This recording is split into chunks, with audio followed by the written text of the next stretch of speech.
កងរាជអាវុធហត្ថខេត្តបន្ទាយមានជ័យបញ្ជូនជនសង្ស័យម្នាក់ទៅសាលាដំបងខេត្តអនុវត្តតាមនីតិវិធីពាក់ព័ន្ធករណីលួចម៉ូតូបរិម្នាក់ត្រូវបានកងរាជអាវុធហត្ថខេត្តបន្ទាយមានជ័យបញ្ជូនទៅសាលាដំបងខេត្តដើម្បីអនុវត្តតាមនីតិវិធីច្បាប់ពាក់ព័ន្ធករណីលួចម៉ូតូរបស់ប្រជាពលរដ្ឋកាលពីវេលាម៉ោង 9:03 នាទីថ្ងៃទី 29 ខែមីនា ឆ្នាំ 2025 នៅចំណុចភូមិបាលីឡៃ1សង្កាត់ប៉ោយប៉ែតក្រុងប៉ោយប៉ែតខេត្តបន្ទាយមានជ័យហើយក៏ត្រូវបានជនរងគ្រោះនិងប្រជាពលរដ្ឋឃាត់ខ្លួនបានភ្លាមៗតែម្ដងយោងតាមរបាយការណ៍របស់សមត្ថកិច្ចបានឲ្យដឹងថានៅវេលាម៉ោង 9:15 នាទីថ្ងៃទី 29 ខែមីនា ឆ្នាំ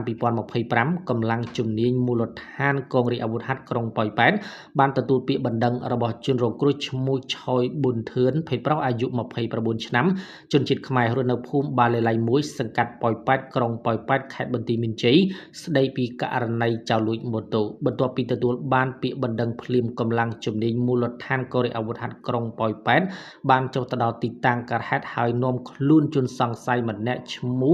មេនម៉ែនភេទប្រុសអាយុ 25 ឆ្នាំរស់នៅមិនពិតប្រាកដក្នុងក្រុងប៉ោយប៉ែតរួមទាំងដកហូតវត្ថុតាងម៉ូតូម៉ាក Honda Zoom X ពណ៌សពាក់ផ្លាកលេខភ្នំពេញ 1HA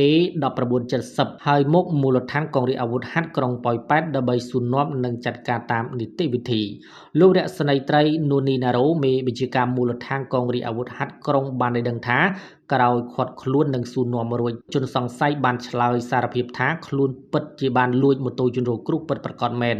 ដោយផ្អែកលើចម្លើយសារភាពនិងមានវត្ថុតាងជាក់ស្ដែងកម្លាំងមូលដ្ឋានកងរាជអាវុធហត្ថក្រុងក៏សាងសំណុំរឿងបញ្ជូនមកកាន់វិជ្ជាការដ្ឋានកងរាជអាវុធហត្ថខេត្តចាត់ការបន្តតាមនីតិវិធីបច្ចុប្បន្នជនសង្ស័យត្រូវបានកម្លាំងការិយាល័យព្រហ្មទណ្ឌកងរាជអាវុធហត្ថខេត្តបញ្ជូនទៅសាលាដំបងខេត្តហើយនៅព្រឹកថ្ងៃអាទិត្យទី 30 ខែមីនាឆ្នាំ 2025 នេះដើម្បីអនុវត្តតាមនីតិវិធីចំណែកម៉ូតូត្រូវបានប្រគល់ជូនជនរងគ្រោះវិញហើយដែរកុំនៅស្ទាក់ស្ទើរអីទៀតតម្លៃកាន់តែពិសេសសម្រាប់ប្រអប់ Sky One TV តម្លៃត្រឹមតែ